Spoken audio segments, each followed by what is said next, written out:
Hi hello, ഞാൻ ശ്രീ പ്ലാൻസി എന്നാണ്. അപ്പോൾ ഇതെന്താ സംഭവം എന്നറിയോ? ആർക്കെങ്കിലും മിക്കവർക്കും എല്ലാവർക്കും അറിയായിരിക്കും അല്ലേ. ഇത് നമ്മുടെ റെയിൻ ലില്ലിയുടെ വിത്താണ് കേട്ടോ. അപ്പോൾ റെയിൻ ലില്ലി സാധാരണ ബൾബുകൾ ആയി നമ്മൾ മാറ്റി മാറ്റി നടുകയാണ് ചെയ്യാറ്. വിത്തുകൾ മുളപ്പിക്കാറുണ്ട് കേട്ടോ, പക്ഷെ ഞാൻ ചെയ്യാറില്ല. അപ്പോൾ ഈ ഒരു വിത്ത് എന്ന് പറഞ്ഞിട്ടുള്ളത് ക്രീമിൻ്റെ അതുപോലെ തന്നെ യെല്ലോയുടെയും വിത്താണ്. അപ്പോൾ ഇപ്പോൾ കുറച്ചായിട്ട് നമ്മളുടെ മറ്റുള്ള ഈ റെയിൻ ലില്ലി അടുത്ത് നിൽക്കുന്ന ചട്ടികളിലൊക്കെ ഇതിങ്ങനെ കോലുകോലം മുളച്ച് നിൽക്കുന്നുണ്ട് കേട്ടോ. അപ്പോൾ എനിക്ക് ഒരു ഡൗട്ടായിരുന്നു, ഈ ഒരു വിത്ത് പറന്നു പോയി മുളച്ചതാവാമെന്ന്. താഴെ വീണ് കൊഴിഞ്ഞ് വീണിട്ടൊക്കെ മുളച്ചതായിരിക്കും.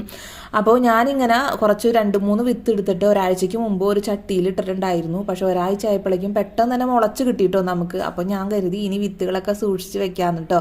യെല്ലോയുടെയും ക്രീമിൻ്റെയാണ് കേട്ടോ ഇത്. അപ്പോൾ കണ്ടോ, ഇതാണ് നമ്മളുടെ ചട്ടിയിൽ വീണ് മുളച്ചിട്ടത് കേട്ടോ. ഇതിങ്ങനെ കോല് പോലെ ഇങ്ങനെ നിൽക്കും.